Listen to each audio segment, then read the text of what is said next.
po tayo sa oras na ito.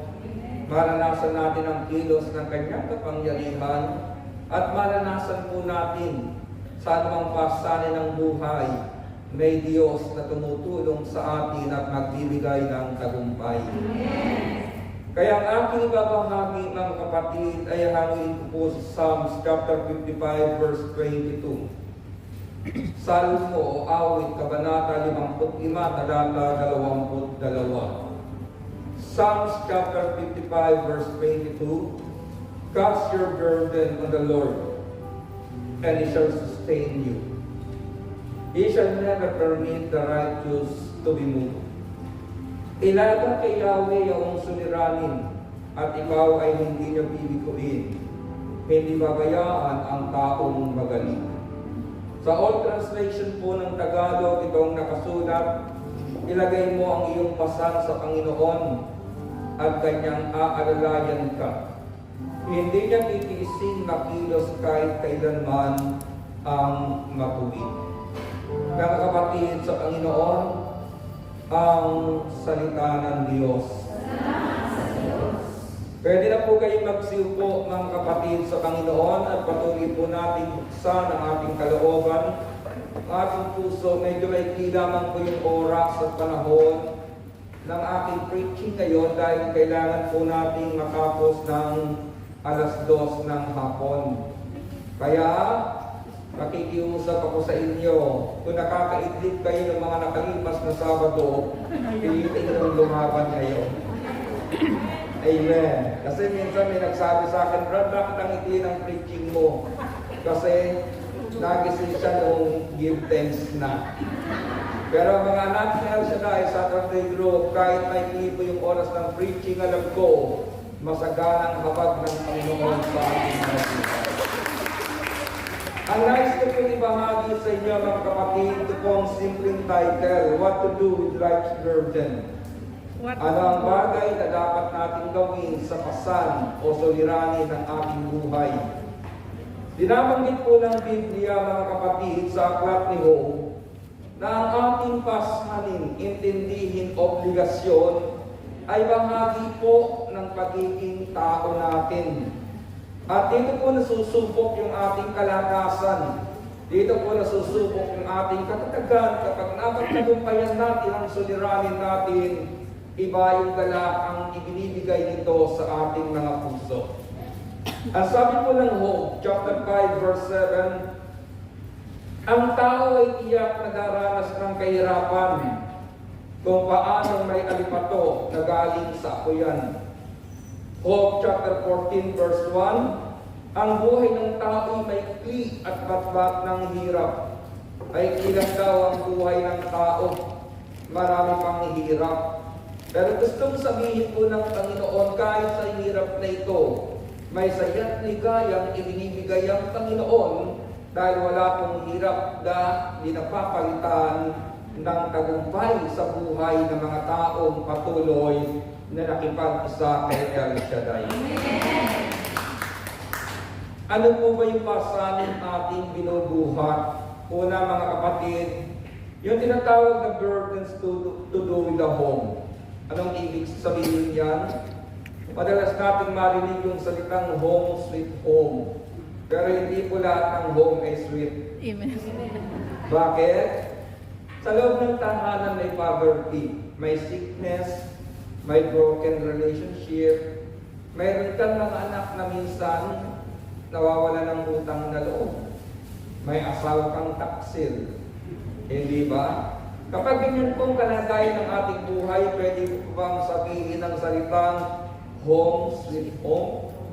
Sabi ng isa sa akin, Brad, paano naman akong uuwi sa Pilipinas, wala akong babalikan doon? Ang sabi ko sa kanya, kaya ka walang babalikan kasi wala kang iniwanan. Di ba? Dapat nag-iiwan tayo ng saya. Saan man dapat tayo naparoon para mayroon po tayong ligayang balikan ang dakong iyon. Ikalawa, mga kapatid, yung pong tinatawag na temperamental burden. Nagkakaroon ka ng takot, worry, depression, and even despair dahil nga doon sa nangyayari sa loob ng iyong tahanan. At dito po sa Psalms chapter 55 verse 12 na aking pinaghanguan, meron pong tinatawag na burdens to do with our friends. Ang sabi ng sumulat sa verse 12 ng Psalm 55, kaya kong mabata at mapagtiisan kung ang mangungutya ay isang kaaway, kung ang maghahambog ay isang kalaban, kaya-kaya ko pa siyang pagtaguan. Ang mahirap nito, tunay kong kasama, aking kaibigang itinuturing pa. Iba, minsan yan ang burden mo. Yung kaibigan mo na pinagsabihan mo ng sekreto, marami rin pinagsabihang iba. Hindi na siguro. Mabigat ang ganyang sitwasyon ng buhay. Isa pang burden, mga kapatid, the burden of loss and bereavement.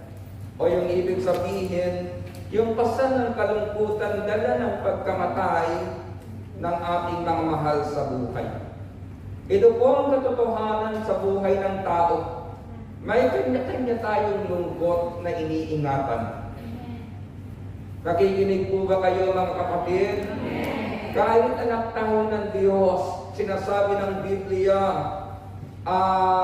rejoice in the Lord always. Pero ang katotohanan ng buhay, meron po tayong kanyang-kanyang lungkot na iniingatan sa puso.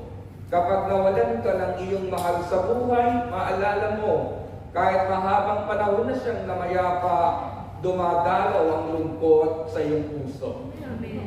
Darating ang Pasko, dami mong pera, pero maiisip mo 4 na taon ka nang di nakauuwi, dadalaw ang lungkot sa iyong puso. Pero lahat ng iyan, mga kapatid, na pagtatagumpayan niyan. Ikalima, the burden of disappointment.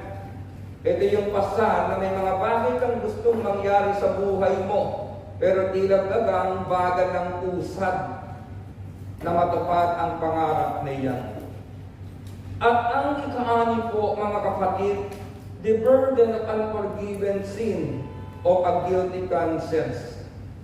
Meron tayong iniingatan na ganyan na minsan araw ng Sabado tila tinatamad ka na magpunta sa gawain sapagkat alam mo marami kang pagkakamaling nagawa sa loob ng isang linggo. Minsan nasa gawain ka na ng Panginoon, tahimik ka, mabigat yung pasan mo. Kasi alam mo kahapon, may bagay kang ginawa na itinago ng puso mo, pero alam mong mali, nakukonsensya ka, may guilt of conscience ka. Ikapito, mga kapatid, meron pong tinatawag na physical burdens. Ang sabi ng 2 Corinthians chapter 12 verse 7 to 9 ay ganito. Ngunit para hindi ko ipagyapang ang kamanghamanghang pahayag ng Diyos sa akin, ako'y binigyan ng isang kapansanan sa katawan na nagsilbing pamalo ni Satanas upang wag akong magpalalo. 3 beses kong idinalangin sa Panginoon na alisin ito, ngunit ganito ang kanyang sagot. Sabi ni Paul, 3 beses kong inilapit sa Panginoon ang pasan na ito, ang kanyang physical burden, pero hindi po inalis iyon ng Panginoon sa kanya. At mamaya po tutungayan natin kung anong sagot ng Panginoon sa 3 beses na dalangin na ito ni Paul. At ngayon, mga kapatid, paano po natin haharapin ang mga pasan o suliranin